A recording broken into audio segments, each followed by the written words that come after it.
मैं ढूंढ रहा कहाँ है दरबार इलाही,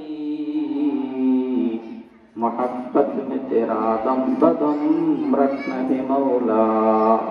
हमें तू दस्ती बना ले, हमें तू मस्ती बना ले, हमें तू यार बना ले, हमें तू प्यार बना ले। तू खुदावंद अमीनी, तू खुदावंद अमीनी, तू खुदावंद शिमाली, तू खुदावंद अरबी, तू खुदावंद समावी, तू खुदा मालिक फिरदौस, खुदा खालिक दो नार। तो खुदा मालिक फिरदौस, खुदा खालिक दो नार। तो नफरमान के रहमान, तो गुनाहगार के गफ्फार। আলহামদুলিল্লাহ। বুড়িগাংনী ফকিরপাড়া জামে মসজিদের উদ্যোগে আয়োজিত 14তম বার্ষিক ওয়াজ মাহফিলের সম্মানিত শ্রদ্ধেয় সভাপতি সাহেব, প্রধান অতিথি সাহেব, দিগার আলোচক বৃন্দ, উপস্থিত আছেন ওয়ারাসাতুল আম্বিয়া, ওয়াজিবুল ইহতারাম, জাতির শ্রেষ্ঠ সন্তান হযরত উলামায়ে কেরাম, সামনে উপবিষ্ট আমার সম্মানীয় শ্রদ্ধেয় মুরব্বিনে আযম, সম্মানিত সুধী সমাজ, যুবক ভাইয়েরা, যুবতী বোনেরা, পর্দার আড়ালে পর্দানিশীন মা ও বোনেরা এবং বাংলার দূর দূরান্ত থেকে আগত আমার এলেন পিপাসিত ছাত্র ভাইয়েরা, সর্বপ্রথম আমরা শুকরিয়া আদায় করি সেই মহান রবের নিকটে, যে মহান রব আমাদেরকে এখনো পর্যন্ত সুস্থ সবল রেখে আমাদের হায়াতকে এই পর্যন্ত দীর্ঘায়িত করে তিনার আলোচনা শ্রবণ করার জন্য জান্নাতের এক বাগিচায় কোরআন হাদিসের জলসায় আমাদের সকলকে একত্রিত করেছেন। পাশাপাশি ধর্মীয় কিছু আলোচনা বলবার এবং শ্রবণ করার তৌফিকও দিয়েছেন। সেজন্য আমরা সকলেই সেই রবের নিকটে শুকরিয়া আদান বলি, আলহামদুলিল্লাহ। সরাসরি আমরা কোরআন এবং হাদিস থেকে কিছু কথা শ্রবণ করব। আপনারা আমাকে যারা চিনেন আর কি, আমি তেমন সুরকার বক্তা না, তেমন ওরকম মাহফিলও করতে পারি না, এভাবে আওয়াজ দিয়ে ওয়াজ করে সেরকম বক্তাও আমি না। অল্প কিছু সময় কোরআন হাদিস থেকে দুই একটি বিষয়ের পরে আলোচনা করার চেষ্টা করব। আমলের নিয়তে শ্রবণ করতে পারবো না ইনশাআল্লাহ। আল্লাহ রাব্বুল আলামিন আমাদের সকলকে যা কিছু বলি সত্যটা বলার তৌফিক দান করেন এবং যারা শ্রবণ করতেছি আমি সহ সকলকে আমলের নিয়তে শ্রবণ করার তৌফিক দান করেন। আমি কোরআনুল কারীমের 114টি সূরার মধ্যে ছোট্ট একটি সূরা, সূরাতুল আসর এর 103 নম্বর সূরা, কোরআনুল কারীমের 114টি সূরার 103 নম্বর সূরা, ছোট্ট একটি সূরা, সূরা আসর তেলাওয়াত করেছি। এই ছোট্ট একটি সূরা, যদিও ছোট্ট সূরা, কিন্তু এই সূরা সম্পর্কে ইমাম শাফি রাহমাতুল্লাহ আলাইহি বলেন, কোন মানুষ যদি কোরআন শরীফের 113টি সূরা বাদ দিয়ে শুধু এই একটি সূরা নিয়ে গবেষণা করে, তো বান্দার জীবন পরিবর্তন হওয়ার জন্য, বান্দা জান্নাতমুখী হওয়ার জন্য, বান্দা কামিয়াব হওয়ার জন্য এই ছোট্ট সূরাটি যথেষ্ট। হযরত উবাইদুল্লাহ ইবনে হিস রাদিয়াল্লাহু তাআলা আনহু বলেন, আমি রাসূলের জামানায় দেখেছি যে দুই সাহাবী এমন ছিলেন যে যেনারা পরস্পরে এই সূরা একে অপরকে না শোনানো পর্যন্ত পৃথক হতেন না, মানে দেখা হলেই এই সূরাটা আগে শোনাইতেন। ওই দুই সাহাবী এক হয়েছেন আর সূরা আসর শোনান নাই, এমন হয় নাই। যখনই দেখা হইতো ভাইয়ের সাথে সাথে সাথে এই সূরাটি শোনাতেন, তারপরে পৃথক হইতেন। এই সূরাটি সম্পর্কে অল্প কিছু সময় আলোচনা করব। এই সূরার মধ্যে আল্লাহ রাব্বুল আলামিন কি বলেন, আগে সারাংশটা শুনি। শতাংশ যেটা আল্লাহ রাব্বুল আলামিন এই সূরাটির মধ্যে বলেন, ওয়াল আসর, যুগের কসম, মানে সময়ের কসম, কালের কসম। আল্লাহ রাব্বুল আলামিন সময়ের কসম কেটে কি বললেন, ইন্নাল ইনসানা লাফী খুসর। আল্লাহ রাব্বুল আলামিন যিনি এমনিই কথা বললে হয়, তার ফলেও তিনি নিশ্চিন্ত হয়ে তাকিদ ব্যবহার করে কথাটি বলতেছেন। ইন্না ব্যবহার হয় তাকিদের জন্য, আল্লাহ রাব্বুল আলামিন তাকিদের জন্য ইন্না ব্যবহার করে বোঝাচ্ছেন, বান্দা আমি যে কথাটা বলতে যাচ্ছি খুবই গুরুত্বপূর্ণ, একটু মনোযোগ সহকারে কথাটা শোনো। আল্লাহ রাব্বুল আলামিন কথাটা বলার আগেই তাকিদ ব্যবহার করে নিচ্ছেন। ইন্না নিশ্চয়ই, ইনসান লাফী খুসর, প্রত্যেকটি মানুষ ক্ষতিগ্রস্ত, আমিও ক্ষতিগ্রস্ত, আপনিও ক্ষতিগ্রস্ত, আমাদের আগে যারা গিয়েছেন তিনারাও ক্ষতিগ্রস্ত, পরবর্তী যারা আসবেন তিনারাও ক্ষতিগ্রস্ত। আল্লাহ রাব্বুল আলামিন এই ক্ষতিগ্রস্ত বলেই শেষ করেন নাই। এতটুকু শুনে বাড়িতে গেলে হবে না, এই জন্য যে কোনো কথা পরিপূর্ণ শ্রবণ করতে হয়। মাহফিলের কথা শুনলে শুরু থেকে শেষ পর্যন্ত বক্তার আলোচনা শুনতে হয়, তারপর একটা কমেন্ট বা মন্তব্য করতে হয়। তো আল্লাহ রাব্বুল আলামিন সমস্ত মানুষকে ক্ষতিগ্রস্ত করলেন, বলার পরে বলতেছেন যে চার শ্রেণীর মানুষ ক্ষতিগ্রস্ত নয়। ইল্লাল্লাযীনা আমানু, যারা ঈমান এনেছে, ওয়া আমিলুস সালিহাত, এবং যারা ভালো আমল করেছে। শুধু আমল হলে হবে না, আমলটা ভালো হতে হবে। ওয়া আমিলুস সালিহাত, যারা ভালো আমল করেছে। আপনারা কি বুঝতেছেন আমার কথা? আল্লাহ রাব্বুল আলামিন সমস্ত মানুষকে ক্ষতিগ্রস্ত বললেন। কয় শ্রেণীর লোক বাদে? চার শ্রেণীর। যার এক শ্রেণী হচ্ছে ঈমানওয়ালা, দ্বিতীয় শ্রেণী হচ্ছে ওয়া আমিলুস সালিহাত, যারা নেক আমল করবে তারা ব্যতীত। 4 নম্বর ওয়াতাওয়াসাউ বিল হক, যারা পরস্পরকে সত্যের দিকে মানুষকে আহ্বান করবে, তাকিদ দিবে, সত্যের কথাটাকে গুরুত্ব সহকারে শোনাবে, মানুষকে তাকিদ দিয়ে সত্যের পথে মানুষকে চালাবে। 4 নম্বর ওয়াতাওয়াসাউ বিস সবর, এবং যারা পরস্পরকে সবরের তাকিদ দিবে। এই 4 শ্রেণীর লোক ক্ষতিগ্রস্ত নয়। আমার গোটা আলোচনার সারাংশ হচ্ছে এইটা, কিন্তু এইখান থেকে আমি একটা পয়েন্ট বের করে আপনাদেরকে ভিন্ন কিছু আলোচনা করার চেষ্টা করব। আল্লাহ রাব্বুল আলামিন শুনতে সময়ের কসম কেন রাখলেন? একটু চিন্তা করলে আমার আলোচনা আপনারা মুখস্থ করে নিয়ে যেতে পারবেন। একটু ধৈর্য সহকারে শেষ পর্যন্ত শ্রবণ করার চেষ্টা করুন ইনশাআল্লাহ। আল্লাহ রাব্বুল আলামিন সময়ের কসম কেন রাখলেন? দেখেন, আমার আপনার এই হায়াতে জিন্দেগির মধ্যে, এই জীবনের মধ্যে, পার্থিব জিন্দেগিতে সবথেকে দামি যে জিনিসটি সেটা হচ্ছে সময়। ধরে নেন আমি আপনি যদি মায়ের কোল থেকে, পেট থেকে দুনিয়াতে মৃত জন্ম নিতাম, আমার নাম রাখা হতো? আমার কোনো অস্তিত্ব থাকতো? এতটুকু আমরা জানি। আরেকটা শরীয়তের মাসালা আছে, সেটা আমরা যেটা জানি না সেটা একটু জানার চেষ্টা করি। সেটা হচ্ছে, যদি আমি মায়ের কোল থেকে, মায়ের পেট থেকে যদি মৃত ভূমিষ্ঠ হই দুনিয়াতে, আমার শুধু নাম রাখা হবে না এটা নয়, আমার শুধু কোনো অস্তিত্ব থাকবে না শুধু এটা নয়, আমার জন্য শরীয়তের পক্ষ থেকে, কোরআন হাদিসের পক্ষ থেকে, আল্লাহ রাব্বুল আলামিনের বিধিবিধান থেকে আমার জন্য কোনো ইসলামের হুকুম বিধিবিধান নেই। আমার নাম রাখতে হবে না, আমার জানাজার কোনো বিধান নেই, আমার কাফন দাফনের কোনো বিধান নেই, যেমনি খুশি তেমনি মাটি দিতে হবে, এটার কোনো বিধিবিধান নেই। কিন্তু যেই নবজাত শিশুটি মায়ের পেট থেকে দুনিয়াতে, মায়ের পেট থেকে দুনিয়াতে 1 সেকেন্ড সময় পাইল, কয় সেকেন্ড? তার নাম রাখা হবে, তার জানাজা হবে। শুধু তাই নয়, 1 সেকেন্ড সময় পাওয়ার পরে যদি সে মারা যায়, তার কাফনের ব্যবস্থা করতে হবে, তার দাফনের ব্যবস্থা করতে হবে, তার জানাজার ব্যবস্থা করতে হবে। তবে তার জানাজার দোয়াটা ভিন্ন হবে। বড় মানুষের জানাজার দোয়া আর ছোট্ট নাবালেগ নবজাত শিশুর দোয়া এক রকমের না। বড়দের ক্ষেত্রে আমরা বলি আল্লাহুম্মা গফির লি হাইয়িনা ওয়া মাইয়িতিনা ওয়া শাহিদিনা ওয়া গায়বিনা ওয়া সাগীরিনা ওয়া কাবীরিনা ওয়া যাকারিনা ওয়া উনসানা, এই দোয়া পড়ি। কিন্তু ছোট্ট নবজাত শিশু, ছেলে হলে এক দোয়া, মেয়ে হলে আরেক দোয়া।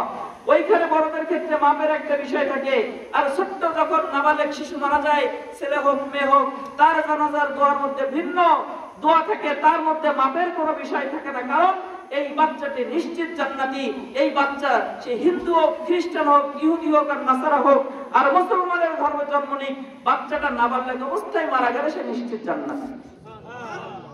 এখানে একটা সান্ত্বনার বাড়ি শোনায়, যাদের ছোট্ট ছোট্ট বাচ্চা মারা গেছে। আপনি ধরে নেন আপনি যদি সেই বাচ্চার বাবা হয়ে থাকেন, তাহলে আপনি নিশ্চিত একটা জান্নাতি ছেলের বাবা। রাসূল বলেছেন এই বাচ্চা নিশ্চিত জান্নাতি। তো আমি ওদিকে যাব না, আমি বোঝাতে চাচ্ছি এই বাচ্চাটা জান্নাতে গেল কিসের বিনিময়ে? সে কি কোনো আমল করছিল? নামাজ পড়ছিল গাদা গাদা, অনেক রোজা রাখছিল, অনেক যাকাত সদকা ফিতর হজ কুরবানি করেছিল? কিছুই করে নাই। তাহলে এই বাচ্চাটা জান্নাতে গেল কিসের কারণে? 1 সেকেন্ড সময়ের কারণে। কিসের কারণে বলেন?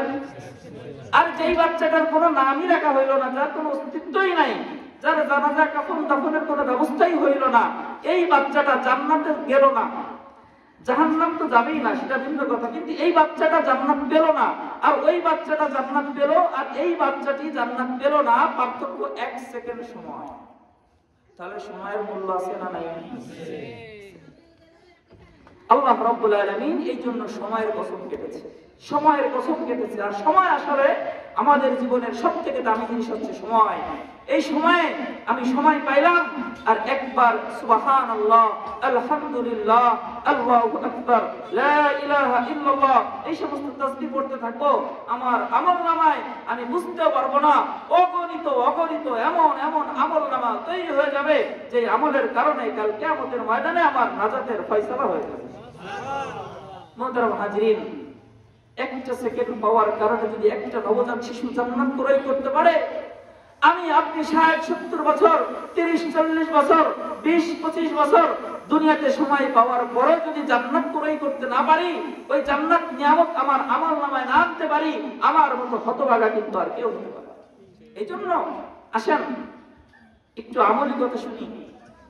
আল্লাহ রাব্বুল আলামিন এই সূরার মধ্যে সময়ের কসম কেটে অত্যন্ত গুরুত্বপূর্ণ যেহেতু একটা কসম কাটলেন, এজন্য আল্লাহ রাব্বুল আলামিন গুরুত্ব কিছু বিষয় আলোচনা করবেন বলেই গুরুত্বপূর্ণ কিছু বিষয়ের কসম কেটেছেন।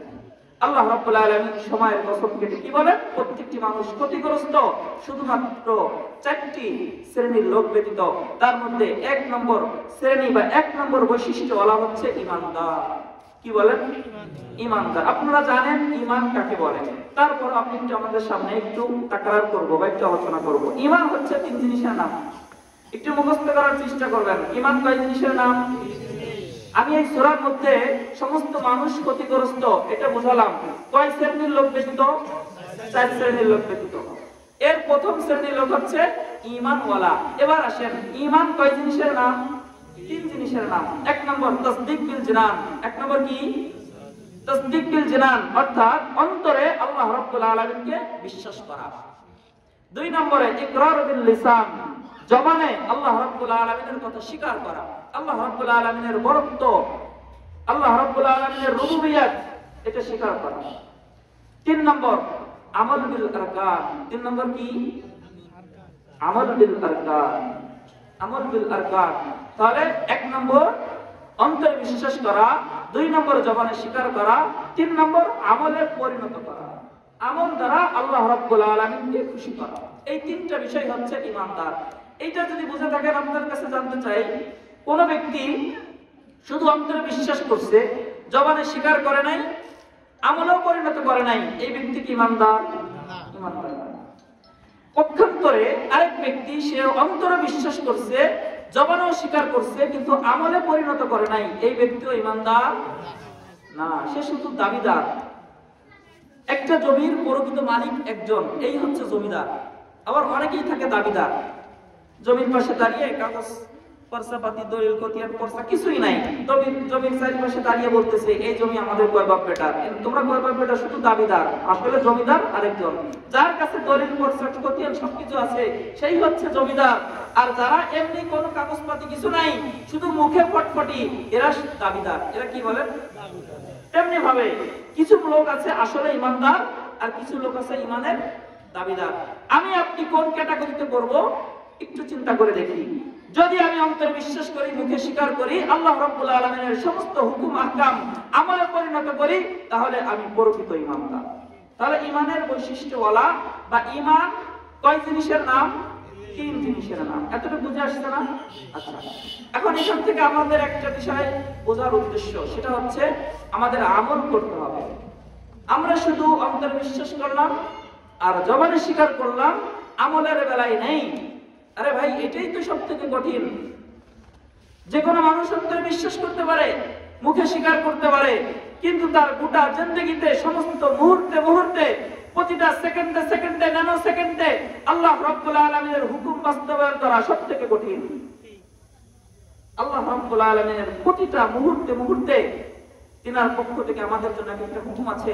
এখন আমি কথা শুনতেছি তো কিভাবে শুনবো, বলতেছি তো কিভাবে বলবো, বসে শুনতেছি তো কিভাবে বসবো, প্রত্যেকটা বিষয়ের একটা বিধিবিধান ইসলামের পক্ষ থেকে আছে। সেগুলো মানার নামই হচ্ছে ইমান। আল্লাহ রাব্বুল আলামিনের পক্ষ থেকে জিবরাইল আলাইহিস সালাতু ওয়াস সালামের মাধ্যমে রাসূল সাল্লাল্লাহু আলাইহি ওয়াসাল্লামের উপরে আরোপিত সকল বিধিবিধানকে বিনা যুক্তিতে বিনা দ্বিধায় মেনে নেওয়ার নাম হচ্ছে ঈমান। আল্লাহ রাব্বুল আলামিনের হুকুম আমি যুক্তি ছাড়া মানব না, যুক্তি দিয়ে আমার মানতে হবে, এটা তো ইবলিসি খাসলা। এজন্য আল্লাহ রাব্বুল আলামিনের প্রত্যেকটা বিষয় আমরা বিনা যুক্তিতে মেনে নিই।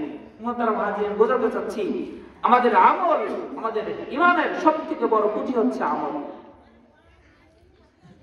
অন্য অনেক জায়গায় আমরা জানি, আলেম আমাদের কাছ থেকেও শুনেছি, মান ক্বালা লা ইলাহা ইল্লাল্লাহ দাখালাল জান্নাহ।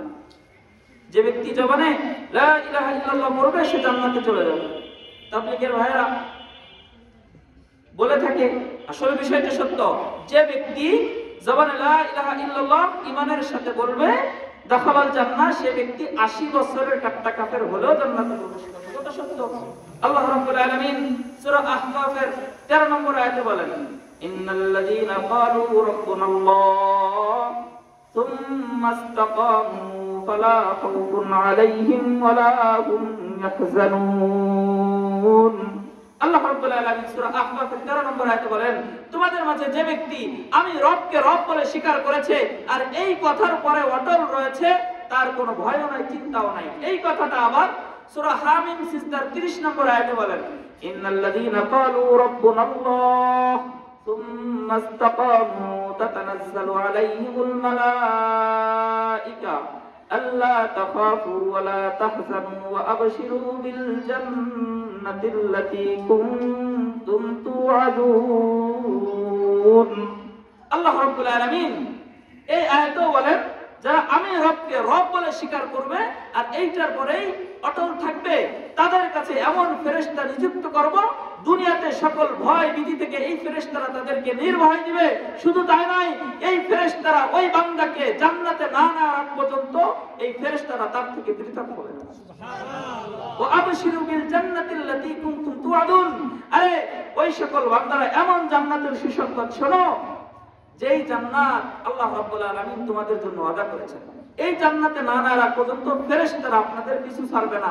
তাদের জন্য যারা আল্লাহকে আল্লাহ বলে স্বীকার করেছেন। এখন আমাদের প্রশ্ন হতে পারে, হুজুর তাহলে আল্লাহকে আল্লাহ বলে স্বীকার করলেই যথেষ্ট? শুধু ঈমান আনবো, মুখে স্বীকার করব, আল্লাহকে আল্লাহ বলে ডাকবো, এতটুকু তো যথেষ্ট, আমার বাকি আমলের দরকার নেই? কারণ শুধু ঈমান আনলেই তো জান্নাত পাওয়া যায়। অন্য হাদিসে আসছে যে ঈমান হচ্ছে জান্নাতের চাবি।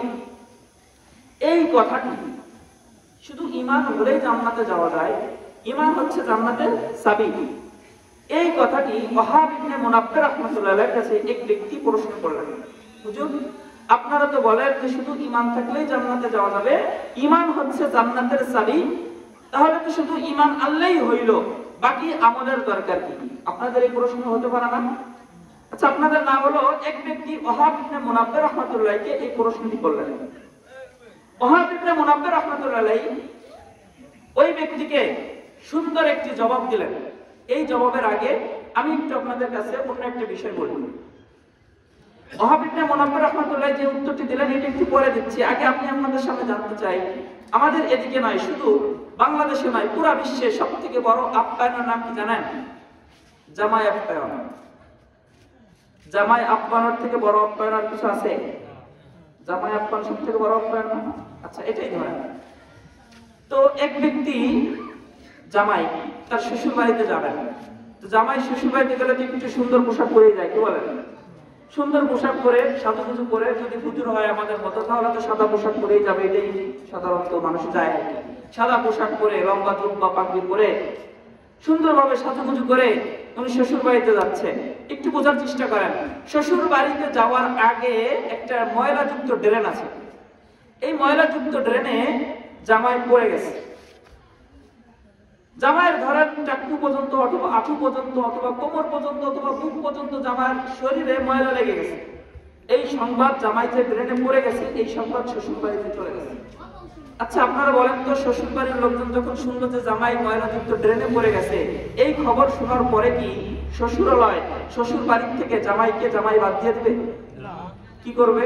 সাথে সাথে জামাইয়ের কাছে দৌড়ে আসবে, এসে শালা সম্বন্ধী যারা থাকে অথবা শ্বশুর শাশুড়ি অথবা আশেপাশের আত্মীয় স্বজন জামাইকে সুন্দরভাবে উঠিয়ে তার বাসায় নিবে।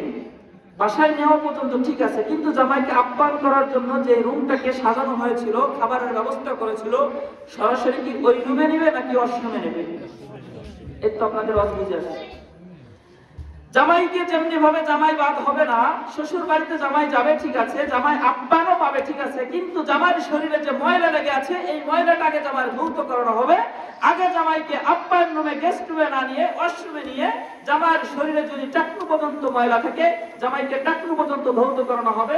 জামাইয়ের শরীরে যদি আঁঠু পর্যন্ত ময়লা থাকে, জামাইয়ের শরীরটাকে আঁঠু পর্যন্ত ধৌত করানো হবে। খুদা রাগস্তা জামাইয়ের শরীরে যদি পুরা শরীরটাই ময়লাযুক্ত থাকে, তাহলে জামার পুরা শরীরটাই ধৌত করতে হবে। কথা ঠিক কিনা? ঠিক তেমনি ভাবে আমরা যখন ঈমান আনবো, আল্লাহ রাব্বুল আলামিনের অন্য কোনো হুকুম আহকাম মানলাম না, শুধু ঈমান এনেছি, জান্নাতের চাবি নিয়ে জান্নাতে যাইতে যাচ্ছি, আল্লাহর ঘরের মেহমান হইতে যাচ্ছি, এই ঈমান আনার কারণে আল্লাহ রাব্বুল আলামিন আমাকে আপনাকে ঈমানদারের তালিকা থেকে বাদ দিবেন না সত্য, তবে জান্নাতে নেওয়ার আগে আমাকে ওয়াশরুমে জাহান্নামে যাইতে হবে। বুঝেছেন? এখন আল্লাহ না করুক আমার পায়ে যদি, আমার শরীরে যদি আঁঠু পর্যন্ত গুনাহ থাকে, আমাকে জাহান্নামে দিয়ে আঁঠু পর্যন্ত ময়লা পরিষ্কার করানো হবে। আমার শরীরে যদি মাজা পর্যন্ত, কোমর পর্যন্ত গুনাহ থেকে থাকে, আমার সেই গুনাহযুক্ত শরীরটাকে জাহান্নামে নিয়ে কোমর পর্যন্ত ধৌত করানো হবে। খোদা না খাস্তা আমার পুরো শরীরটা যদি গুনাহে জর্জরিত থাকে, নামাজ পড়ি নাই, রোজা রাখি নাই, যাকাত দিই নাই, হজ করি নাই, কুরবানি করি নাই, কোনো হুকুম আহকাম মানি নাই, তো আমার পুরো শরীরটা যদি ময়লাযুক্ত থাকে, আমার জাহান্নামে যতক্ষণ পর্যন্ত আমার শরীরটা পবিত্র না হয়, ততক্ষণ পর্যন্ত আল্লাহ রাব্বুল আলামিন তার নিয়োজিত ফেরেশতাদের মাধ্যমে জাহান্নামে আমাকে পুড়িয়ে পুড়িয়ে আমার পবিত্র শরীরটা বানানোর জন্য অপবিত্র সকল গুনাহকে আল্লাহ রাব্বুল আলামিন ধুয়ে পরিষ্কার করে দেন। বুঝে আসছে না? এখন শুধু কি ঈমান আনলেই হবে নাকি আমল করতে হবে? এই যে ঈমান আনলেই জান্নাতে যাওয়া যাবে, জান্নাতের চাবি ওয়াহাব ইবনে মুনাব্বির রাহমাতুল্লাহ মনে আছে না? প্রশ্ন করেছিলেন ওনার কাছে, উনি জবাব দিলেন কি? ভাই অবশ্যই ঈমান জান্নাতের চাবি, অবশ্যই ঈমান জান্নাতের চাবি। তবে বাজারে দুই প্রকার চাবি পাওয়া যায়। এক প্রকার চাবি থাকে খাস খাস খাস খাস করা, আরেক প্রকার চাবি থাকে প্লেন সমান, ওটাকে খাস করতে হয়। যেই চাবিটা সমান থাকে ওইটা দিয়ে তালা খোলে না, কিন্তু যেই চাবিটার মধ্যে খাস খাস থাকে ওইটা দিয়ে তালা খোলা সম্ভব হয়।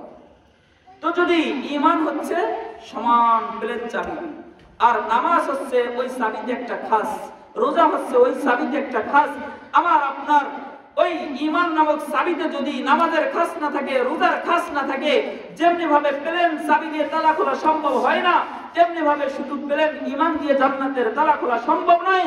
ওই ঈমান নামক প্লেন চাবিতে নামাজের খাস থাকতে হবে, রোজার খাস থাকতে হবে, বাকি আল্লাহ রাব্বুল আলামিনের হুকুম আহকামের খাস থাকতে হবে। ওই চাবি দিয়ে জান্নাতের তালা খোলা সম্ভব। বিষয়গুলো সহজ না কি বলেন? এতটা বুঝতে পারছি? আচ্ছা তাহলে আমরা তো সময় কি বুঝলাম? শুধু ঈমান আনলেই চলবে নাকি আল্লাহ রাব্বুল আলামিনের হুকুম আহকাম মানতে হবে? আপনারা নামাজের আলোচনা অনেক শুনছেন, রোজার আলোচনাও শুনবেন, আপনাদের মসজিদের খতিবের মুখ থেকে শুনেছেন, অনেক আলেম ওলামাদের জবান থেকে নামাজের আলোচনা শুনেছেন, রোজার আলোচনা শুনেছেন। আমি ভিন্ন দুইটা আমলের কথা বলবো। এই ভিন্ন দুইটা আমলের কথা বলবো বলেই এতদূর আপনাদের সামনে একটু ভূমিকা স্বরূপ কথা বলবো। সেই দুইটা আমল শুনে যাবো ইনশাআল্লাহ। একটি আমল হচ্ছে ইচার করা। কি করা বলেন? ইচার। ইচার আবার কি? আমরা তো সাধারণত আচার শুনে আসছি। আচার শুনছি, ইজার আবার ইজার হচ্ছে আরবি একটি শব্দ, এটার অর্থ হচ্ছে নিজের উপরে অন্যকে প্রাধান্য দেওয়া। সবাই বলেন নিজের উপরে অন্যকে প্রাধান্য দেওয়া। অর্থাৎ আমি আর আপনি বসে আছি, চেয়ার একটা বসতে পারবো একজন, তো নিজে না বসে অন্যকে বসানো। খাবার একটি, নিজে না খেয়ে অন্যকে খাওয়ানো। অর্থাৎ আমার হককে দাবিয়ে দিয়ে অন্য ভাইকে উপরে তোলা, নিজের উপরে অন্যকে প্রাধান্য দেওয়ার নাম ইজার। হুজুর ওয়াজ করতে আসছে, আপনি সুন্দর সুন্দর ওয়াজ করবেন, কি বলতেছেন? আপনাদের ফায়দা হচ্ছে নাকি? আসলে আমি তো আগেই বলেছি, আমি তেমন সুরকার গীতকার ওয়াজির না।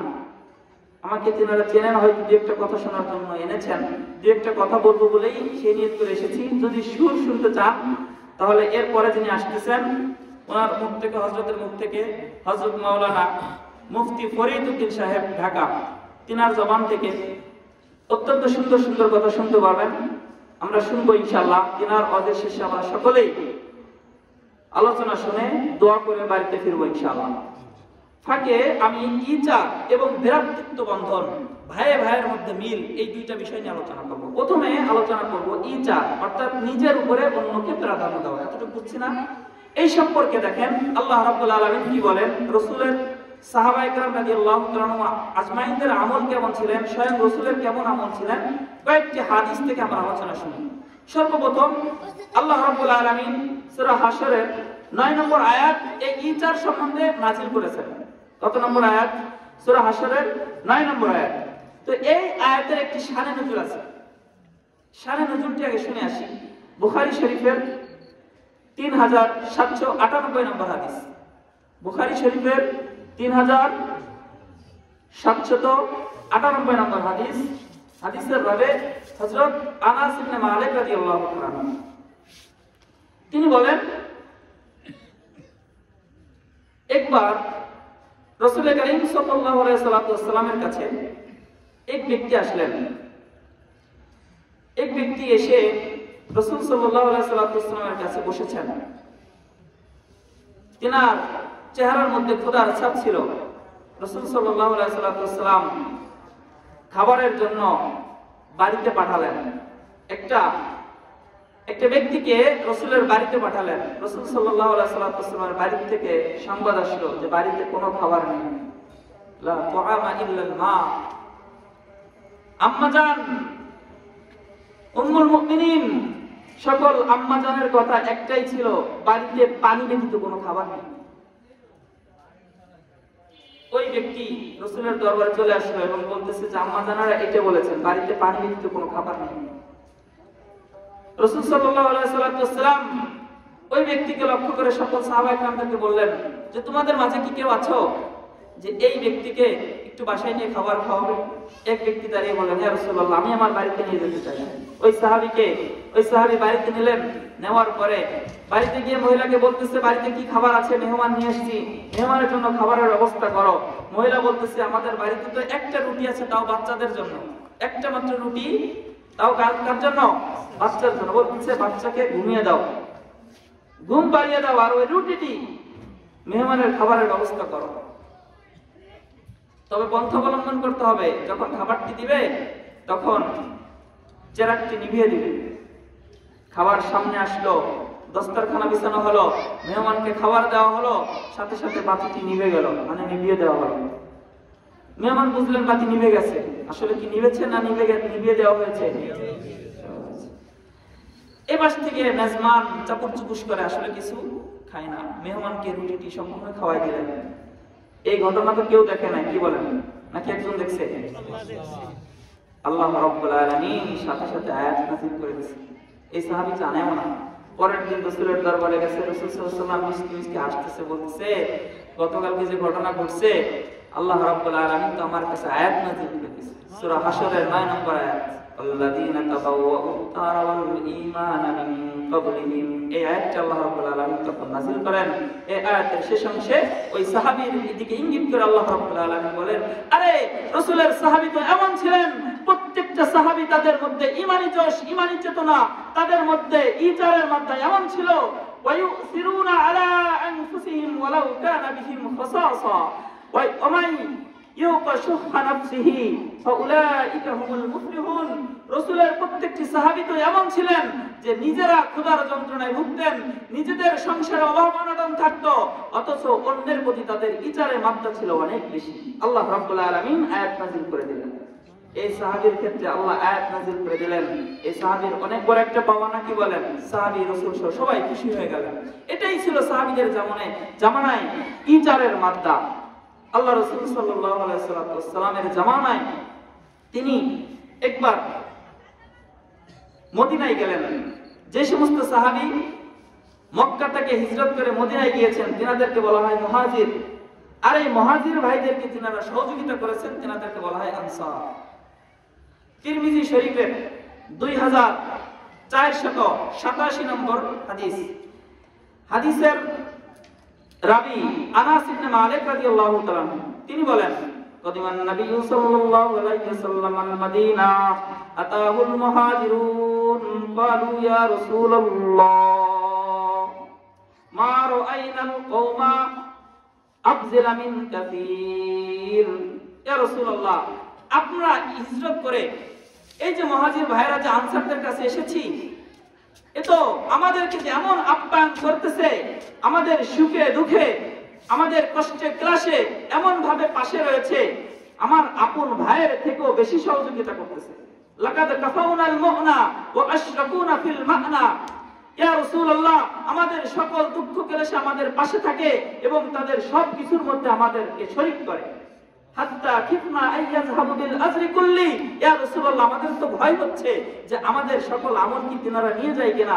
আল্লাহ রাসূল তাদেরকে সান্ত্বনা দিলেন, না না, তোমাদের আমল তারা নিবে কেন? তোমরা তাদের জন্য দোয়া করবা, আল্লাহ রাব্বুল আলামিন তোমাদেরকে আর তাদেরকে সমপরিমাণ সওয়াব দিবেন। কি করতেন তাহলে সাহাবায়ে কেরাম? একে অপরকে এইভাবে সহযোগিতা করতেন। মুহাজির ভাইরা যখন হিজরত করে মদিনায় গেলেন, মদিনার সাহাবীরা শুধু ধন সম্পদ ভাগ করে দিতেন তা নয়, আব্দুর রহমান ইবনে আউফকে সাদ ইবনে রবি, তিনার স্ত্রী দুইটা ছিল, একটাকে তালাক দিয়ে আব্দুর রহমান ইবনে আউফকে দিয়ে দেওয়ার জন্য রাজি হয়ে গেলেন। বলতেছে, না, এটা আমার দরকার নাই, বাল দুন্নালি আলা সুক, আমাকে বাজারের দিকে রাস্তা দেখাও, আমি ওইখানে ব্যবসা বাণিজ্য করব। আপনারা জানেন আব্দুর রহমান ইবনে আউফ ব্যবসা করতে করতে আল্লাহ রাব্বুল আলামিন তাকে এমন সম্পদ দিয়েছেন, কথিত আছে যে মদিনার বালু ধরলেও আল্লাহ রাব্বুল আলামিন আব্দুর রহমান ইবনে আউফের হাতের বালিকে স্বর্ণ করে দিয়েছেন।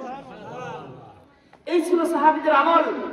আরেকটু যদি যাই বুখারী শরীফের 602 নম্বর হাদিস, 602 নম্বর হাদিস, হাদিসের রাবে দেখেন, এই হাদিসটি অত্যন্ত সুন্দর একটি হাদিস। আসহাবে সুফফা নাম শুনছেন না? রাসূলের জামানায় মদিনা শরীফে 70 জন সাহাবী, মদিনা শরীফে যিনারা লেখাপড়া করতেন 70 জন সাহাবী, ইনরাই হচ্ছে আসহাবে সুফফা। এই আসহাবে সুফফা যিনারা লেখাপড়া করতেন, তালিবুল ইলম ছিলেন, এনারা ওইখানে বসে লেখাপড়া করতেন। এই হাদিসের রাবে আব্দুর রহমান ইবনে আবু বকর, বুখারী শরীফের 602 নম্বর হাদিস। আব্দুর রহমান ইবনে আবু বকর তিনি বলেন, রাসূল সাল্লাল্লাহু আলাইহি ওয়াসাল্লাম একবার আমাদের মাঝে এসে বলতেছেন, মান কানা ইনদাহু তুআম ইসনাইন ফালইয়াযহাব বিস-সালিস ওয়া ইন আরবা ফাখামিসুন আও সাদিস। তোমাদের মাঝে যদি কারো কাছে 2 জনের খাবার থাকে, তোমাদের কারো কাছে যদি 2 জনের খাবার থাকে, তোমরা তৃতীয় আরেকজনকে এনে 3 জনে মিলে 2 জনের খাবারটা ভাগ করে খাবা।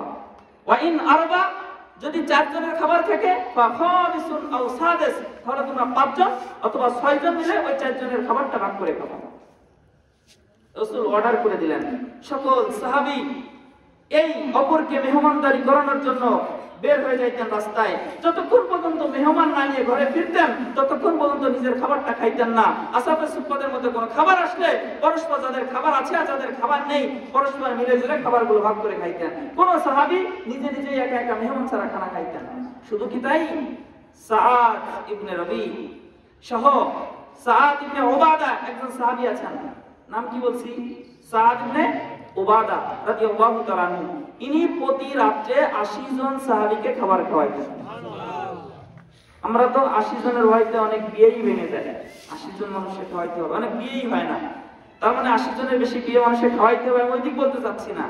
আমার ইজারের আলোচনা করার উদ্দেশ্য যে প্রত্যেক সাহাবী এভাবে অপরকে ডেকে ডেকে খানা খাওয়াইতেন।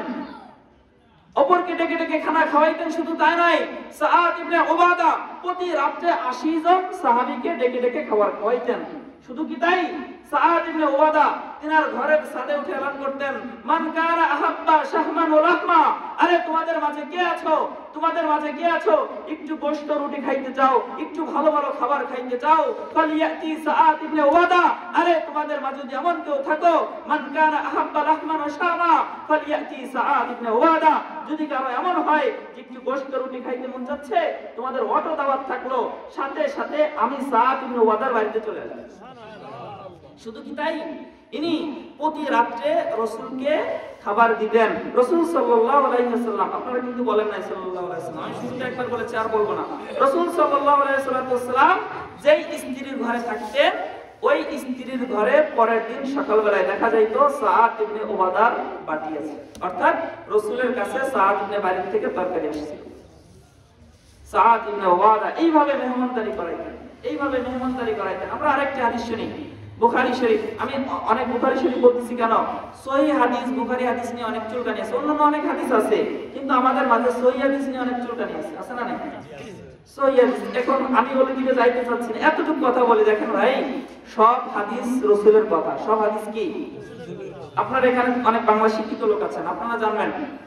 আমি একটু বলি, গোল্ডেন প্লাস, এ প্লাস, এ মাইনাস, তারপরে বি, সি, ডি, এগুলো এরা পাস করে নাই, ফেল করছে। এফ, যে এফ সে কি করছে?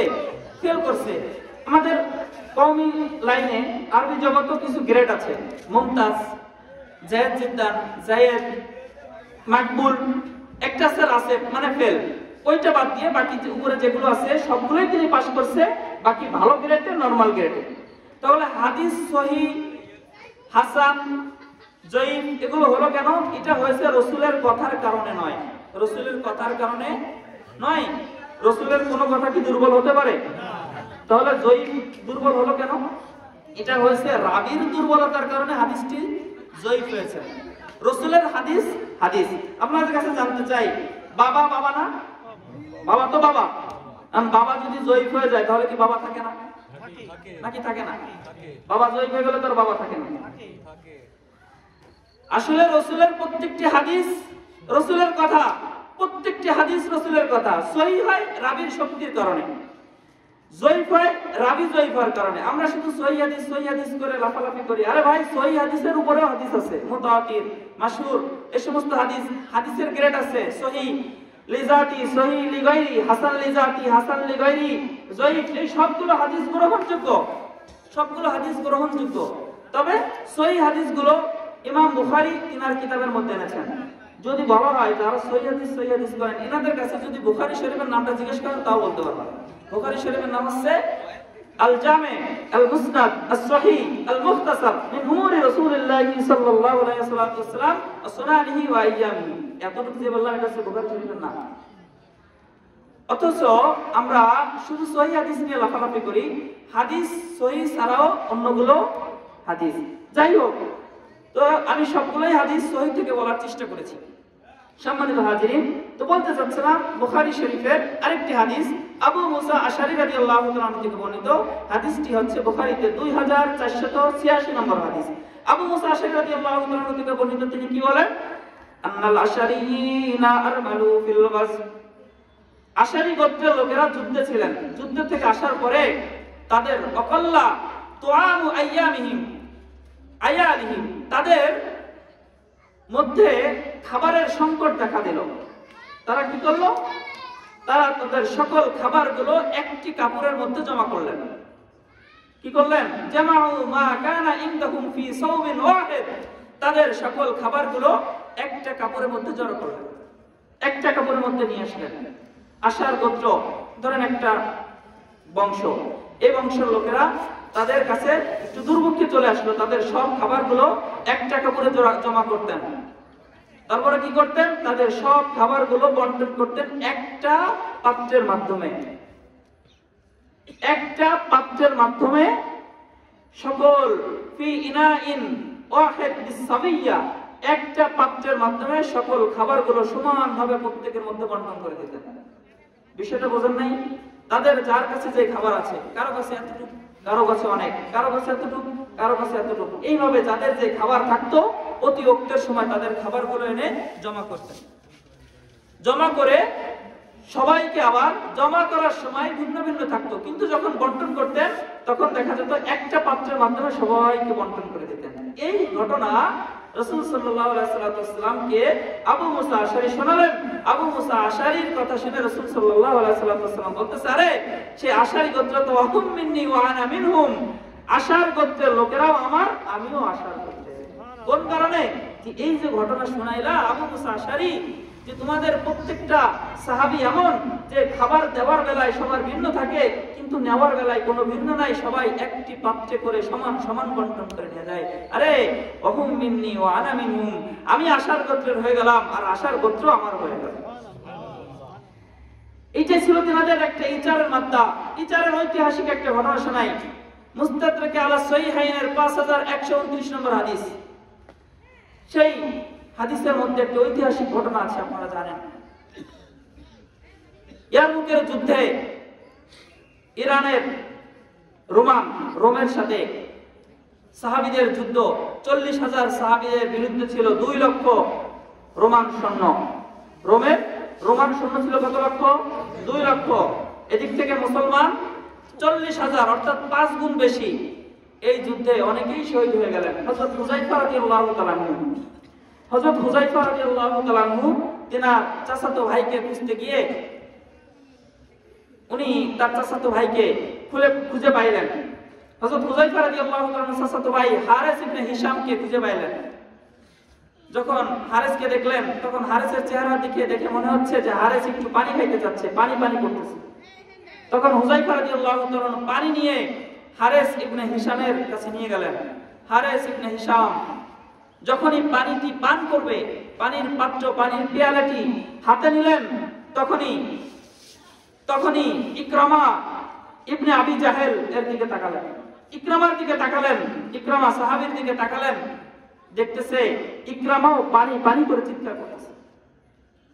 দেখেন হারিস ইবনে হিশাম তিনিও মুমূর্ষু অবস্থায়, জান যায় এমন অবস্থায়। ফানাযারা ইলা ইকরামা, যখন ইকরামার দিকে নজর করলেন, পানির পেয়ালাটি তার ভাই হুযায়ফাকে দিয়ে বলতেছে, ভাই আমি তো এখনো বেঁচে আছি, ওই দেখো আমার ভাই ইকরামা ইবনে আবি জাহেল তিনি পানির যন্ত্রণায় কাঁপছে, পানির পেয়ালাটা তার কাছে নিয়ে যাও। যখনই পানির পেয়ালাটি ইকরামার কাছে নিয়ে গেলেন, ইকরামা পানি পান করবে, কারণ তিনিও মুমূর্ষু অবস্থায়, জানটা যায়।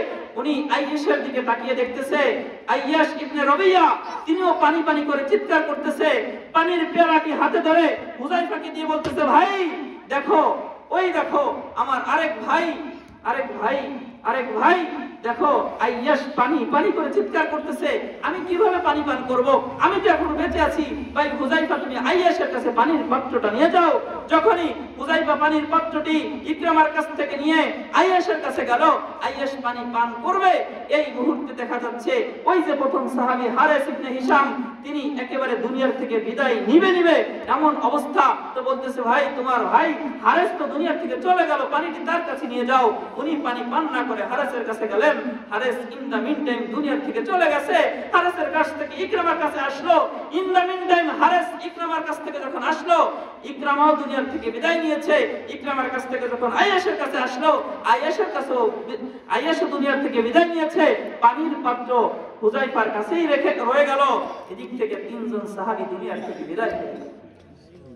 ফামাতু ওয়া মা যাকু, তারা 3 জনই দুনিয়ার থেকে বিদায় হয়ে গেল, কেউই পানি পান করতে পারল না। এটাই ছিল সাহাবীদের মাঝে ইচারের মাত্রা। আমি আপনাদেরকে ইচার বোঝাতে চাচ্ছিলাম যে নিজের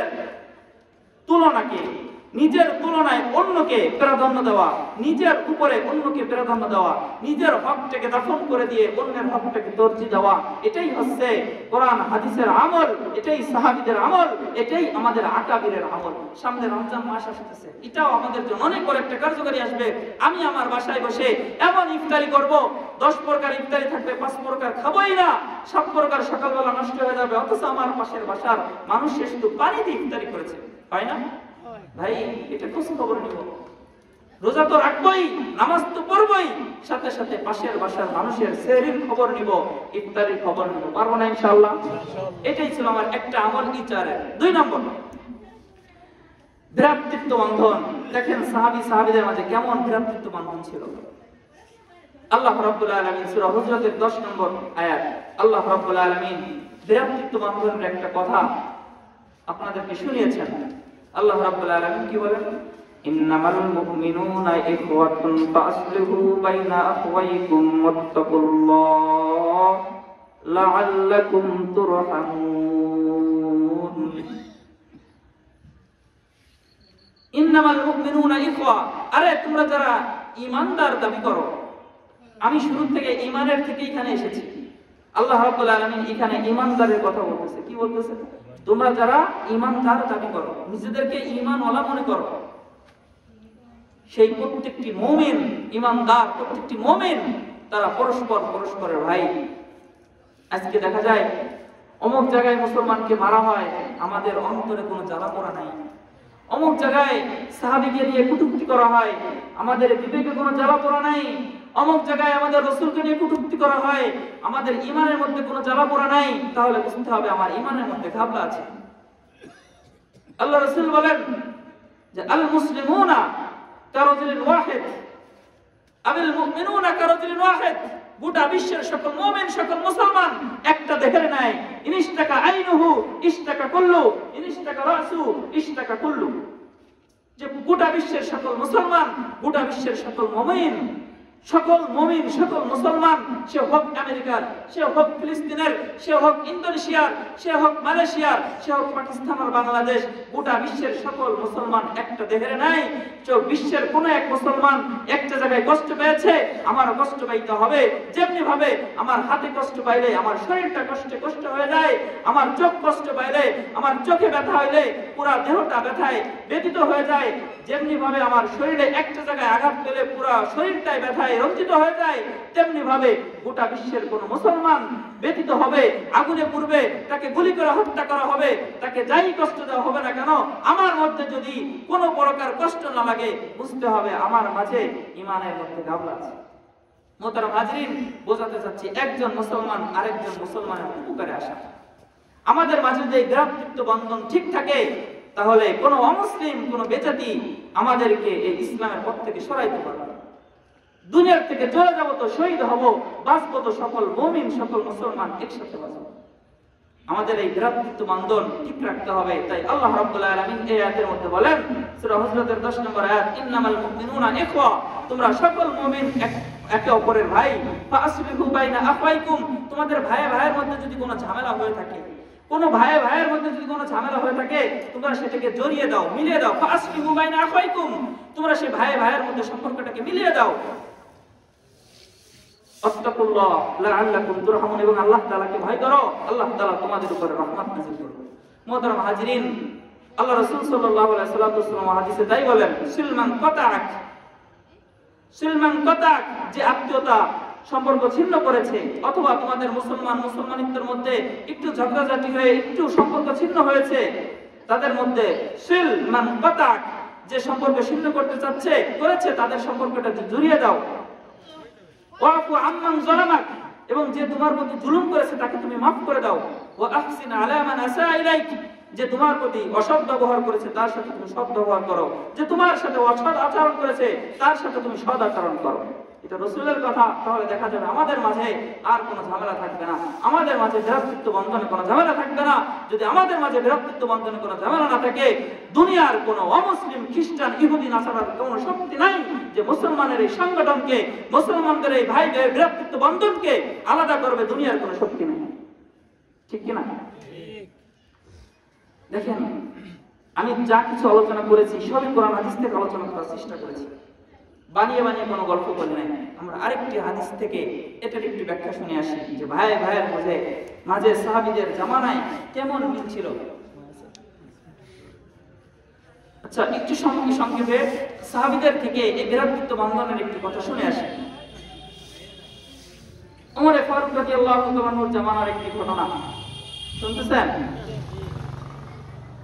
আমি দুইটা বিষয় আপনাদেরকে বোঝাতে চেয়েছিলাম, একটা চিচার আর একটা হচ্ছে ভ্রাতৃত্ব বন্ধন। ভ্রাতৃত্ব বন্ধনের দেখেন ঐতিহাসিক একটা ঘটনা, ওমর ফারুক রাদিয়াল্লাহু তাআলা জামানার একটি ঘটনা।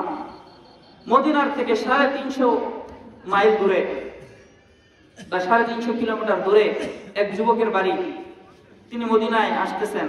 মদিনায় আসার আগে উনি অনেক দূর সফর করে আসছেন উট নিয়ে। উট তো বেশি দ্রুত চলে না, ঘোড়ার মতো আস্তে আস্তেই চলে। রাত্রেবেলায় চলতো, আর দিনের বেলায় যখন বালু গরম হইতো তখন একটু বিশ্রাম করতেন। তো দিনের বেলায় উনি একটা খেজুর গাছের নিচে, একটা খেজুর বাগানে উনি বিশ্রাম করতেছেন ওনার উটটাকে বেঁধে। ঘটনাক্রমে ওনার উটটি ছুটে গেছে। ছুটে যাওয়ার পরে পাশে যে ক্ষেত আছে, ক্ষেত খামারি নষ্ট করে উটটা ওখান থেকে ঘুরতেছে। ওই ক্ষেতের মালিক এক বৃদ্ধ লোক এসে উনি ওই উটটাকে দেখে ওনার রাগ উঠছে, একটা পাথর নিক্ষেপ করছে। উটের এমন জায়গায় লাগছে মাথায় যে উটটা এখান থেকে রক্তক্ষরণ হয়ে উটটা এখানে ইন্তেকাল করেছে। ওই যুবক যে 350 কিলোমিটার থেকে মদিনা আসছিলেন, উনি যখন সজাগ হইলেন দেখতেছেন যে ওনার উটটাকে কে যেন মেরে ফেলেছে। পাশে এক বৃদ্ধ লোক দাঁড়ানো, বলতেছে আমার উটটা কে মেরেছে? বলতেছে আমি মেরেছি। কেন? এই সর্বনাশ করেছে। ওনারও রাগ উঠেছে। ওই যুবক ওই বৃদ্ধ বাবাকে পিটাইতে পিটাইতে জায়গায় মেরে ফেলালেন। ওই বৃদ্ধ লোকটিও মারা গেলেন। যখন মারা গেছে তখন যুবকের হুঁশ ফিরছে, হায় রে, কি করলাম আমি? বৃদ্ধ লোকটিকে আমার একটা উটের বিনিময়ে মেরে ফেললাম, আর লোকটাও মারতে মারতে মায়ের খেতে খেতে মরে গেল। আমি তো অনেক বড় জুলুম করে ফেলেছি। ওনার মধ্যে একটু অনুশোচনা কাজ করলো। উনি ওইখান থেকে নড়ে নাই চড়ে নাই, ভাগতে পারতো। ওনার মধ্যে একটা অনুশোচনা কাজ করতেছে। উনি অনুতপ্ত হয়েছেন, ওইখান থেকে সরে নাই যে এই বৃদ্ধ লোকটি যখন বাড়িতে না ফিরবে, বাড়ির লোক যখন না পাইবে, তখন আবার এখানেই আসবে। সত্যি ওই বৃদ্ধ লোকের দুই ছেলে যুবক তারা আসছে, এসে দেখতেছে যে বাবার লাশ পড়ে আছে, পাশে একটি উট পড়ে আছে, আর একটা যুবক দাঁড়িয়ে আছে। বলতেছে এই ঘটনা কি ঘটেছে? বলতেছে তোমার বাবা আমার উটটাকে মেরেছে, আমারও রাগ উঠেছিল, আমি তোমার বাবাকে মেরে ফেলছি। আমি এখন অনুতপ্ত, আমি বিচার চাই, আমি জুলুম করেছি। তো বলতেছে চলো আমিরুল মুমিনিন খলিফাতুল মুসলিমিন হযরতে ওমর ফারুক রাদিয়াল্লাহু তাআলার কাছে যাই। ওমর ফারুক রাদিয়াল্লাহু তাআলার কাছে গেছে, সব ঘটনা খুলে বলার পর বলতেছে এটা তো বিচার হওয়া দরকার, তুমি কেন মারতে গেছো? তোমার একটা উট মেরেছে, তুমি একটা উট নিলেই তো জরিমানা নিলেই তো হয়ে যেত। তুমি এই বিরুদ্ধ লোকটিকে কেন মারতে গেলে? এখন খুনের বদলে তোমার কল্লা যাবে, তোমার কল্লা নিতে হবে। জল্লাদকে হুকুম করলেন কল্লা নেওয়ার জন্য। এখন ওই যুবক দাঁড়িয়ে বলতেছে আমিরুল মুমিনিন, আমি এটার বিচার হোক চাই, তবে আমার বাড়ি 350 কিলোমিটার দূরে, এখান থেকে অনেক দূরে। আমি সেখানে একটু ঋণী হয়ে এখানে এসেছি। আমি একটা ইহুদির কাছ থেকে কিছু পণ্য কিনেছিলাম বাকিতে। ইহুদিও আমার বাড়ি চেনে না, আর ইহুদিও আমার বাড়ির লোকজনকেও চেনে না। আমাকে যদি এখন মারা হয়, ইহুদি লোকের টাকাটা আমি পরিশোধ করতে পারবো না। সারা জীবন ইহুদি মনে করবে যে মুসলমানের বাচ্চা এই টাকা নিয়ে টাকা ধার নিল, বাকি নিল, টাকা পরিশোধ করলো না। পুরা মুসলিম জাতির জন্য একটা ধিক্কার আসবে। আমিরুল মুমিনিন যদি আমাকে একটু সুযোগ দেওয়া হয়, আমি মুসলমানের টাকাটা পরিশোধ করে আসবো। আমাকে একটু সুযোগ দেন, আমি টাকাটা পরিশোধ করে আসবো। আমিরুল মুমিনিন বলতেছে না, সেই সুযোগ কিভাবে দেব? তোমার বাড়ি এত দূরে, 2-4 জন লোক দিলে তুমি একজন মানুষ খুন করতে পারছো, বাড়িতে নিলে আবার কতজনকে খুন করবা? তোমার সাথে কোনো লোক দেওয়া সম্ভব না। আবার এখন যুদ্ধের সময় অনেক মানুষ তোমার সাথে পাঠাবে এত দূরে, দেওয়া সম্ভব না। তোমার তো জীবন দিতে হবে। একটা কাজ করতে পারো, তোমার যদি কোনো ভাই এখানে থাকে তো তাকে বলো, সে তোমার জানের জিম্মাদার হবে, জামিন হবে। তার বিনিময়ে তুমি যদি এখান থেকে না আসো, তো তোমার প্রতিবদলায় তোমার ভাইয়ের কল্লা যাবে, তোমার ভাইয়ের জীবন দিতে হবে। তখন ওই যুবক বলল আমিরুল মুমিনিন, কি বলেন, এই মদিনা এত দূর, আমার তো কোনো ভাই নাই, আমার কোনো বাবা নাই, আমার জোরের কোনো আত্মীয় স্বজন নাই, আমার জোরের কোনো ভাই নাই যে আমার জামিন হবে, আমার জানের জামিন হবে। এমন কোন ভাই, এমন কোন বাবা মা তো এই মদিনায় আমার আত্মীয় স্বজন কেউ নেই। তাহলে আমি কিভাবে তাকে জামিন রাখবো? সুতরাং যদি এটাই আপনার ফয়সালা হয়, এটাই যদি বিচার হয়, তাহলে আমার জীবন নিতে হবে। আমার মদিনায় কেউ নাই। তো জান যখন জল্লাদ যখন তাকে জবাই দিবে, তাকে হত্যা করবে, তখন আবু যার গিফারি রাদিয়াল্লাহু তাআলা হাত জাগিয়ে বলতেছে আমিরুল মুমিনিন, আমি এই যুবকের জিম্মাদার হলাম, আমি এই যুবকের জিম্মাদার হলাম। আমিরুল মুমিনিন কে ডেকে হযরত আবু যার গিফারি রাদিয়াল্লাহু তাআলা বললেন যে এই যুবকের কোনো ভাই নাই, এই যুবকের কোনো মা বাবা আত্মীয় স্বজন মদিনায় নাই। আজকে আমি বেঁচে থাকতে একজন যুবক তার ভাইয়ের অভাবে তার একটা ইহুদির ঋণ পরিশোধ করতে পারবে না, পুরা মুসলিম জাতির জন্য এটা ধিক্কার আসবে। রাসূলের কাছে আমি কি জবাব দিব? আমিরুল মুমিনিন, আমি রাসূলের সারা জীবন খেদমত করেছি। আবু যার গিফারী রাদিয়াল্লাহু তাআলা আপনারা জানেন, ইনি সারা জীবন রাসূলের খেদমত করেছে। খেদমত করতে করতে নিজের ঘরটা পর্যন্ত, নিজের একটা বাড়ি, বসবাসের বাড়িও তিনি বানাইতে পারেন। হযরতে আবু যার গিফারী খাদেমে খায়রুল বাশার, খেদমতে মে জিंदगी पर ना बनाया अपना घर। হযরত আবু যার গিফারী রাদিয়াল্লাহু তাআলা সারাটা জীবন রাসূলের খেদমত করেছে, যার কারণে একটা বাড়িও তিনি বানাইতে পারেন। আবু যার গিফারী রাদিয়াল্লাহু তাআলা তিনি দাঁড়িয়ে বলতেছেন, আমিরুল মুমিনিন, আমি এই যুবকের জিম্মাদার হইলাম, জানের জামিন হইলাম। ওই যুবককে আমিরুল মুমিনিন ওমর রাদিয়াল্লাহু তাআলা বাড়িতে পাঠানোর অনুমতি দিলেন এবং বললেন, তুমি ঋণ শোধ হয়ে আবার আগামী মাসে চন্দ্র মাসে তুমি প্রথম জুমায় জুমার নামাজ এখানে পড়বা, তোমার বিচার হবে। যদি তুমি না আসতে পারো, তোমার প্রতিবদলায়, তোমার জানের প্রতিবদলায় আবু যারের জান নেওয়া হবে। যুবক বাড়িতে চলে গেছে, মায়ের কাছ থেকে চির বিদায় নিচ্ছে। মা, সারা জীবন কোলে করে মানুষ করেছো, বড় হয়েছি, মুসলমান হয়েছি, এখন আমি মুসলিম, মুসলিম হয়ে মরতে চাই, কোন খুনি হয়ে মরতে চাই না, কোন নাপাক শরীর নিয়ে আমি মরতে চাই না। মা, আমাকে চির বিদায় দাও, আমি চলে যাই। আমি যেমন খুনি হয়ে মরতে চাই না, তেমন তোমাকেও খুনির মা হিসেবে কিয়ামতের ময়দানে দাঁড় করাইতে চাই না।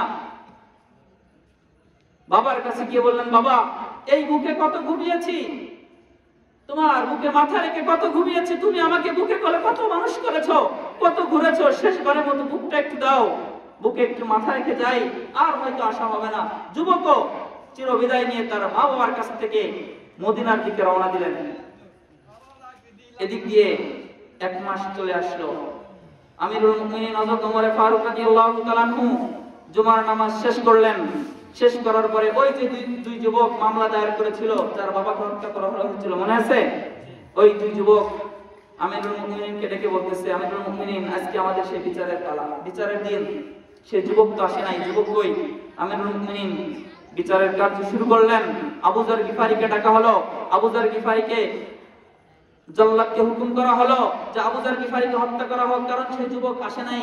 আবু যার গিফারীকে যখন হত্যা করা হবে, গোটা সকল সাহাবীর চোখে পানি, স্বয়ং আমিরুল মুমিনিনের চোখের পানি, অশ্রু ছেড়ে বলতেছেন, কোন দৃশ্য দেখতেছি, যে এতদিন তো কত মানুষের বিচার করেছি, আজকে নিষ্পাপ একটা সাহাবী, একটা জান্নাতি সাহাবী, একটা জান্নাতি সাহাবী।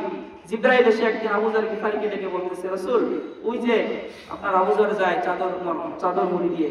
রাসূল বলতেছে, জিবরাইল, তুমি আবু যার চেনো নি? তো জিবরাইল আলাইহিস সালাম রাসূলকে বলতেছে, ইয়া রাসূলুল্লাহ, শুধু আমি চিনি তা না, আবু যারকে, আপনার আবু যারকে শুধু আমি না, আকাশের সকল, আসমানের সকল ফেরেশতা আবু যারকে চেনে। ভাইও, এক আল্লাহকে যদি খুশি করতে পারেন, গোটা পৃথিবীর সবকিছু আপনার, ওই আসমান জমিন সবকিছু আপনার। আর যদি আল্লাহ খুশি হয়ে যায়, তাহলে সব কিছুই আমার থেকে চলে যাবে, আমিও আমার। যে তু মেরা তো সব মেরা, ফালাক মেরা, জমি মেরি। যে তু মেরা তো সব মেরা, ফালাক মেরা, জমি মেরি। अगर एक तो नहीं मेरा तो कोई शई नहीं मेरी। যদি এক আল্লাহ আপনার হয়ে যায়, গোটা সবকিছু, আসমান জমিন, এই মাখলুকাত যা দেখতেছেন সবকিছুই আপনার। আর যদি আল্লাহ আমার আপনার না হয়, তাহলে আমার আপনার কিছুই থাকবে না। আবু যার গিফারীকে যখন হত্যা করা হবে, সকল সাহাবীর চোখে পানি, যে এখন দৃশ্য দেখতেছি, যেই সাহাবী অন্যায় করে নাই, যার কোনো অন্যায় নাই, একজনের প্রতিবদলায় আরেকজনের জীবন দিচ্ছে, জল্লাদ যখন তাকে হত্যা করবে, ইন দ্য মিন টাইম ওই মদিনার বালু উড়িয়ে উড়িয়ে এক যুবক আসতেছে। কেউ হাত থেকে বলতেছে, আমিরুল মুমিনিন একটু ওয়েট করেন, ওই থেকে যেন আসতেছে। বালু উড়িয়ে উড়িয়ে ঘোড়ার সেই খুরের আওয়াজ টিকটিক টিকটিক টিকটিক করতে করতে কে যেন আসতেছে, আমিরুল মুমিনিন একটু ওয়েট করেন। যখন যুবক কাছে আসলো, এসে বলতেছে, কি ব্যাপার, এত দেরি হলো কেন? বলতেছে, আমিরুল মুমিনিন, আমি সময় মতোই রওনা দিয়েছি, কিন্তু আমার জিন বসে, ঘোড়ার জিন বসে একটু সমস্যা হয়েছিল, যার কারণে দেরি হয়েছে, আমি ঠিক সময় এখানে উপস্থিত হতে চেয়েছিলাম। আমিরুল মুমিনিন যুবককে ডেকে বলতেছে, এই যে আরেক সাহাবী, এই যে আরেক জান্নাতি ব্যক্তি, যে নাকি তার মুসলমানের দোষ ঘাড়ে না নেওয়ার কারণে গোটা মুসলমানকে বাঁচানোর জন্য ইহুদের ঋণ পরিশোধ করতে গেল, আর যে স্বেচ্ছায় নিজের জীবন দেওয়ার জন্য 350 কিলোমিটার পাড়ি দিয়ে আজকে জীবন দিতে আসছে, এ কোনো গুনাহগার হইতে পারে না, এ কোনো নাপাকওয়ালা হইতে পারে না। যার নাপাককে দূর করার জন্য নিজের জীবন দিতে আসছে, এ কোনো খারাপ মানুষ হইতে পারে না, যার জীবন সে স্বেচ্ছায় দিতে পারে। আমিরুল মুমিনের চোখ দিয়ে অশ্রু ঝরতেছে, সকল সাহাবীদের চোখে শুধু পানি নয়, গোটা মদিনায় কান্নার রোল পড়ে গেল। যে কোন দৃশ্য দেখতেছি, আমিরুল মুমিনিন ওই সাহাবীকে, ওই যুবককে জান্নাতের ঘোষণা দিলেন। ওই যুবক দাঁড়িয়ে বলতেছে, ইয়া আমিরুল মুমিনিন, যে ব্যক্তি 350 কিলোমিটার পাড়ি দিয়ে গোটা মুসলিমকে বাঁচানোর জন্য তার ঋণকে পরিশোধ করে, ইহুদের ঋণকে পরিশোধ করে এখানে আসতে পারছে, আমার বাবাকে হত্যা করেছে, প্রতিবদলায় তার জান নিজেই দিতে আসছে, এ কোনো সাধারণ মানুষ হইতে পারে না। আমিরুল মুমিনিন, আমরা আমাদের বাবার খুনি হত্যাকে মাফ করে দিলাম, তার সকল বিচার কার্যক্রম বন্ধ করে দিলাম। বোঝানোর উদ্দেশ্য হচ্ছে, ভাইও, আমরা একে অপরের মুসলমানিত্ব যদি ঠিকায় রাখতে হয়, আমাদের মাঝে ভ্রাতৃত্ব বন্ধন ঠিক রাখতে হবে। একটা কথা বলি, আমরা আমাদের ভাইয়ের বিচার করব, আমরা আমাদের ভ্রাতৃত্ব বন্ধন ঠিক রাখবো। গোটা বিশ্বের সকল মুসলিম যদি আমরা এক হতে পারি, ওই লাল বাহিনী, ওই পশ্চিমাওয়ালাদের কোনো শক্তি নাই, ওই কালো কুত্তা লাল কুত্তাদের কোনো শক্তি নাই যে গোটা বিশ্বের মুসলিমদেরকে সরাবে। এটা কোনো অমুসলিমের শব্দ নাই, অমুসলিমের শব্দ নাই, অমুসলিমের শক্তি নাই। প্রিয় মুহতারাম হাজিরিন, এতটুকু দাবি রাখবো, আল্লাহ রাব্বুল আলামিনের কাছে নিয়ত করি, দোয়া করি, চেষ্টা করি, আল্লাহ রাব্বুল আলামিন যেন আমাদের সকলকে একে অপরকে ইজার করার এবং একে অপরের ভ্রাতৃত্ব বন্ধন ঠিক রেখে চলতে পারি। আল্লাহ রাব্বুল আলামিন আমাদের সেভাবে চলবার তৌফিক দান করেন, আমল করার তৌফিক দান করেন। আমা তৌফিক ইল্লা বিল্লাহ।